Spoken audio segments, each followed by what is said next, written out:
sekolah yang alergi tapi mendapatkan penggantinya, tapi juga masih ada siswa yang ternyata alergi tapi tetap mendapatkan menu yang sama. Nah, ini seperti apa ya? Ya, tentu semua ini kan proses ya, ada trial, ada untuk keberhasilan diteruskan, kesalahan, kegagalan pasti harus diperbaiki. Saya setiap hari berkomunikasi dengan Kepala Badan Gizi Nasional. Memang kita semua support untuk Badan Gizi Nasional terus memperbaiki kekurangannya, menyempurnakan yang sudah baik. Tapi tentu masukan semua masyarakat, saya terus meminta kepada Pak Kepala MPG Pak Dadang untuk melibatkan UMKM di dalam seluruh proses sehingga kontrolnya harus diperkuat. Saya diundang teman-teman dari adik-adik FOS yang memiliki banyak kegiatan dan mereka mengakhiri periode kepengurusan dan akhir sekolah yang sebentar lagi juga masuk perguruan tinggi. Mereka lah bibit-bibit unggul yang pasti menjadi kekayaan kita untuk siap menjadi agen pembangunan, siap menjadi skuadron pasukan untuk menggerakkan seluruh sendi kehidupan, ekonomi, sosial, politik, budaya, yang tentu ini potensi besar. Bagi saya sebagai Menko Pemberdayaan ini potensi untuk menjadi kekuatan pemberdayaan. Baik pemberdayaan diri mereka sendiri, lingkungan mereka, baik nanti setelah lulus SMA, lulus S1, sekalian kuliah juga menjadi bagian dari penggerak pemberdayaan. Tentu senang sekali diundang dan menjadi bagian dari kerja-kerja mereka. Ini sedikit tentang MPG ini, ada sekolah yang alergi tapi mendapatkan penggantinya, tapi juga masih ada siswa yang ternyata alergi tapi tetap mendapatkan menu yang sama. Nah, ini seperti apa ya? Ya, tentu semua ini kan proses ya, ada trial, ada untuk keberhasilan diteruskan, kesalahan, kegagalan pasti harus diperbaiki. Saya setiap hari berkomunikasi dengan Kepala Badan Gizi Nasional. Memang kita semua support untuk Badan Gizi Nasional terus memperbaiki kekurangannya, menyempurnakan yang sudah baik. Tapi tentu masukan semua masyarakat, saya terus meminta kepada Pak Kepala MPG Pak Dadang untuk melibatkan UMKM di dalam seluruh proses sehingga kontrolnya harus diperkuat. Dapat sih secara mekanisme itu memungkinkan untuk mengganti makanan yang alergi itu dengan pengganti lainnya? Ya nanti ditanya Pak Kepala MPG ya, tapi saya sendiri tidak sedetil itu. Yang penting semua komplain, semua kesulitan cepat sampaikan. Pemerintah akan respon dengan cepat. Saya ingin hari ini ada beberapa video yang viral, salah satunya soal pendidikan di Sumatera Utara. Ada murid yang nggak bisa bayar SPP 3 bulan, dihukum di lantai, duduk di lantai. Tanggapan Anda? Ya tentu ini memprihatinkan ya kepada semua penyelenggara sekolah, swasta, negeri. Please, kalau ada masalah sampaikan kepada pemerintah. Baik pemerintah daerah, pemerintah pusat, pasti akan kita carikan solusi. Tidak ada pendidikan dasar menengah yang tidak kita berikan solusi. Saya jamin Presiden Prabowo sudah berkomitmen semua masalah yang dihadapi rakyat akan kita atasi. Tindakan yang dilakukan oleh gurunya sendiri ada masukan nggak atau ada penilaian dari Anda? Ya tentu guru ini harus diberi edukasi oleh Kepala Dinas, oleh Pak Menteri Pendidikan supaya apalagi dasar menengah akan menjadi konsentrasi pemerintah sehingga kalau ada masalah cepat-cepat sampaikan sehingga kita bisa cari jalan keluar. Jadi izin soal PDIP yang rencananya mau kerjasama dengan pemerintahan Pak Prabowo dari Caimin sendiri? Ya politik itu yang paling penting adalah memberikan peran produktif ya. Ya tentu saya tidak dalam kapasitas mengomentari siapapun, tapi semakin banyak yang bekerja sama. Hari ini politik yang paling penting adalah kolaborasi, produktif, dan membantu seluruh masyarakat untuk mendapatkan hak-haknya. Jadi kalau secara mekanisme untuk dana pinjam UMKM itu mekanisme seperti apa? Ada banyak pola ya yang dimiliki dan akan terus kita inovasi. Yang pola PNM misalnya pembinaan sampai pendampingan ketika orang mengambil pinjaman. Tapi bunganya cukup lumayan karena dibutuhkan untuk pendampingan, pembiayaan pendampingan.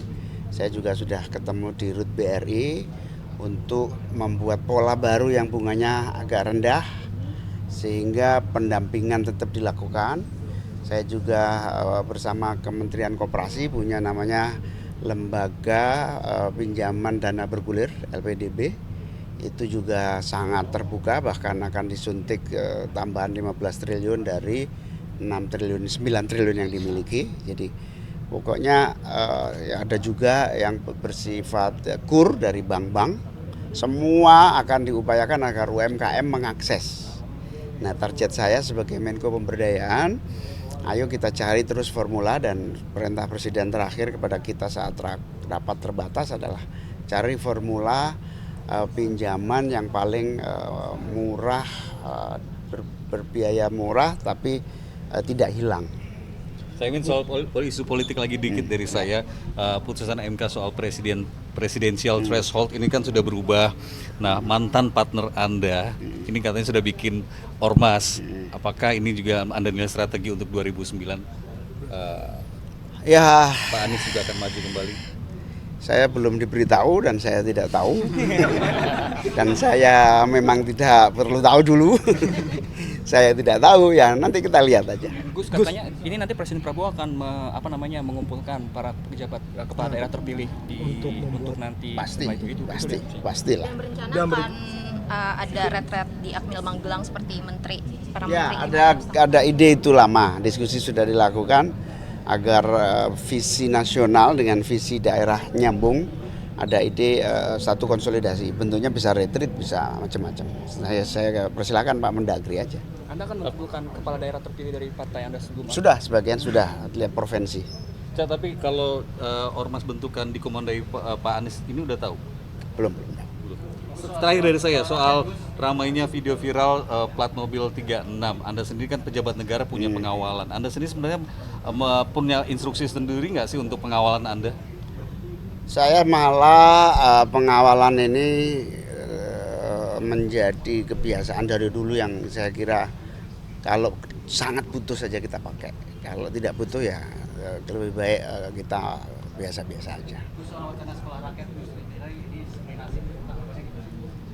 Oh, itu baru ide gagasan awal. Pak Prabowo ingin anak-anak terlantar tertangani, orang-orang miskin tidak terabaikan, termasuk dalam pengelolaan rumah tangga. Artinya yang paling pokok sebetulnya ada nggak penanganan asrama sekolah yang memungkinkan anak-anak terlantar bisa tertangani. Karena itu memerintahkan kepada Menteri Sosial untuk mengkaji sekolah rakyat, dan itu ide positif untuk agar tidak ada lagi pengasuhan yang salah di dalam pembinaan keluarga, sehingga sekolah rakyat itu idenya adalah pengasuhan 24 jam yang tidak bisa dilakukan oleh orang tua karena keterbatasan kapasitas orang tua, keterbatasan ekonomi, jenis pekerjaan yang memprihatinkan sehingga pengasuhannya terlantar. Intinya sebetulnya seperti apa asrama, apa pengumpulan dalam satu pengasuhan itu masih dikaji. Tapi so far ini perintah untuk tidak ada lagi anak Indonesia yang tidak tepat dalam pengasuhan. Terakhir dari saya, ada wacana dari pemerintah libur 40 hari buat anak sekolah selama Ramadan. Saya kira nggak perlu ya, karena libur Ramadan itu belum jelas konsepnya lah, nggak perlu. Tetap aja jalan, puasa tidak menghentikan semua kegiatan. Kelamaan 40 hari itu menurut Anda? Bukan hanya kelamaan, puasa itu seperti kebiasaan biasa hari-hari, jangan dibedakan. Yang kuat puasa, yang nggak kuat juga nggak apa-apa. Saya SMA SMK di Jakarta pada siang hari ini. Mereka adalah pemimpin-pemimpin muda. Tadi saya katakan pada semua bahwa kepemimpinan muda itu ditandai dengan pengakuan sebayanya. Dan mereka dengan sekarang memimpin di tingkat SMA, SMK, maka harapannya mereka bisa mulai melatih, menumbuh kembangkan prinsip-prinsip dasar kepemimpinan, mulai dari prinsip kesetaraan, prinsip kerja bersama, prinsip kebaruan, dan pelatihan seperti ini merupakan satu wahana yang amat baik. Jadi saya tadi bangga sekali lihat anak-anak muda Jakarta yang potensial.